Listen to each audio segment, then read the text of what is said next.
इस वीडियो में हम बात करेंगे रेट ऑफ फ्लो और प्रिंसिपल ऑफ कंटिन्यूटी के बारे में। Rate of flow is the quantity of fluid that flow through any pipe in per unit time is called rate of flow. It is denoted by Q. Q को हम कैसे denote कर सकते हैं? यानी क्वांटिटी ऑफ फ्लूइड, यानी quantity means mass of fluid at per unit time. ठीक है, total mass of fluid unit पर यूनिट टाइम में जितना किसी पाइप से पास होता है उसको बोलते हैं हम रेट ऑफ फ्लो। ठीक है, तो जैसे ये कोई हमारे पास स्ट्रीमलाइन पाइप है पी क्यू और इसका non uniform cross section area, देखो यहाँ पर A1 एरिया है और ये घटता हुआ जा रहा है एरिया, और पी क्यू पॉइंट पर इसका एरिया हो जाता है A2। तो किसी पॉइंट पर हम रेट ऑफ फ्लो फाइंड कैसे करें? By the way P point पर यहाँ पे हम रेट ऑफ फ्लो फाइंड करना चाह रहे हैं, तो कैसे फाइंड करेंगे? हम देखेंगे यूनिट टाइम में कितने क्वांटिटी फ्लूइड पास हो चुका है इसमें से। तो अगर उस फ्लूइड का मास m है जो 1 सेकंड में यहाँ से पास हो गया, तो मास ऑफ फ्लूइड और टाइम के रेशो को हम क्या बोलेंगे? Rate of flow. तो मास को हम वॉल्यूम इनटू डेंसिटी से ड्राइव कर सकते हैं इन अपॉन टी, और वॉल्यूम क्या हो जाएगा? वॉल्यूम है फ्लूइड, देखो इस क्रॉस सेक्शन एरिया में पास हो रहा है और उस टाइम में जितनी डिस्टेंस ट्रैवल करे ये, है ना, पर्टिकुलर टाइम में वो डिस्टेंस ले लेंगे। तो एरिया ए यहाँ पर A1 है तो हम यहाँ पर फिलहाल A ही लेंगे, इनटू डिस्टेंस D और वॉल्यूम V अपॉन T हो गया। डिस्टेंस अपॉन टाइम क्या हो जाएगी? Velocity of fluid. तो इसको हम AV रॉ बोल सकते हैं। ठीक है, रॉ अगर हम कांस्टेंट मान लें, इसको 1 मान लें, है ना, कोई फ्लूइड होगा 1, तो इसको हम Q is equal to AV भी लिख सकते हैं। ठीक है, तो Q is equal to AV, Q is the rate of flow. ठीक, इसी में आगे बात करेंगे हम प्रिंसिपल ऑफ कंटिन्यूटी के बारे में। प्रिंसिपल ऑफ कंटिन्यूटी के अकॉर्डिंग जो रेट ऑफ फ्लो है, अगर किसी स्ट्रीमलाइन पाइप या किसी पाइप में कोई फ्लूइड फ्लो है तो उस पाइप के हर पॉइंट पर रेट ऑफ फ्लो सेम होगा। इस प्रिंसिपल के अकॉर्डिंग इस पाइप के हर पॉइंट पर रेट ऑफ फ्लो क्या होने वाला है? सेम।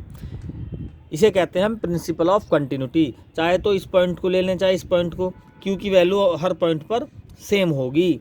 तो इसका मतलब ये किस पे बेस्ड है? देखो हमें पता है जनरली जितना मास 1 सेकंड में A सिरे से P सिरे से एंटर करेगा उतना ही मास Q सिरे से बाहर निकल जाएगा, है ना। तो हमें पता है A सिरे से हमने M1 मास मान लिया जो एंटर कर रहा है, तो ये ही मास 1 सेकंड में कहाँ से निकलेगा? Q सिरे से बाहर निकल जाएगा।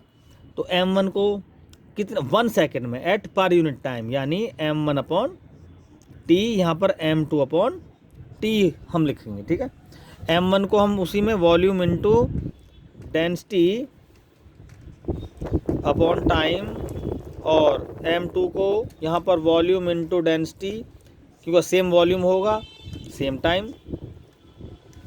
ठीक, वॉल्यूम को यहाँ पर ड्राइव करेंगे थोड़ा सा, यहाँ पर हो जाएगा वॉल्यूम, देखो इस पी साइड का वॉल्यूम A1 इंटू D1, यहाँ पर हमने A इंटू D लिख दिया था यहाँ पर, तो यहाँ पर लिखेंगे हम A1 D1 into raw upon T, और यहाँ पर देखें A2 एरिया हो गया और D2 डिस्टेंस, एरिया थोड़ा सा कम है यहाँ पर, अगर देखें हम पाइप में Q सिरे पर एरिया कम है तो कोई बात नहीं, यहाँ पर A2 तो V2 अधिक होगी, यहाँ पर velocity sorry D2 distance cover ज़्यादा होगी यहाँ पर, रॉ अपॉन T, तो D1 अपॉन T को V1 और D2 अपॉन T को V2, यानी A1 V1 rho is equal to A2 V2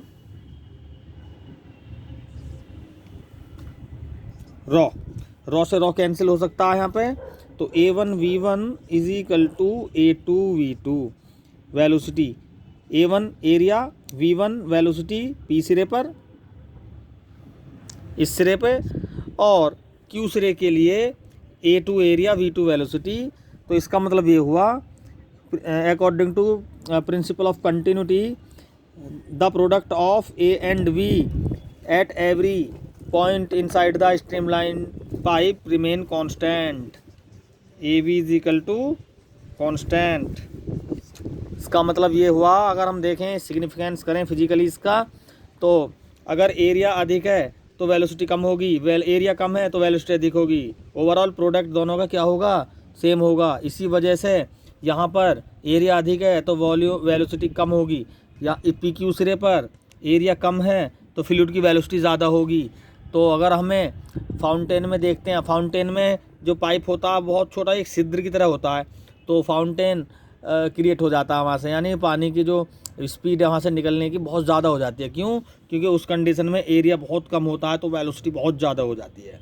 बड़े पाइप में पानी बहुत धीरे चलता है, और छोटे पाइप में अगर हम किसी ट्यूबवेल पे जो पंप होते हैं वाटर पंप, वहाँ पे अगर पाइप पतला लगा देते हैं तो ट्यूबवेल से पानी बहुत तेज़ी से बहुत अच्छी लंबी धार के साथ बाहर निकलता है। ठीक है, तो ये फाउंटेन का प्रिंसिपल भी है, क्यों वहाँ पर एरिया कम रखते हैं पाइप का, तो वो एक अच्छी फव्वारा अच्छा देता है वो। ठीक है, तो यही कारण है इसका।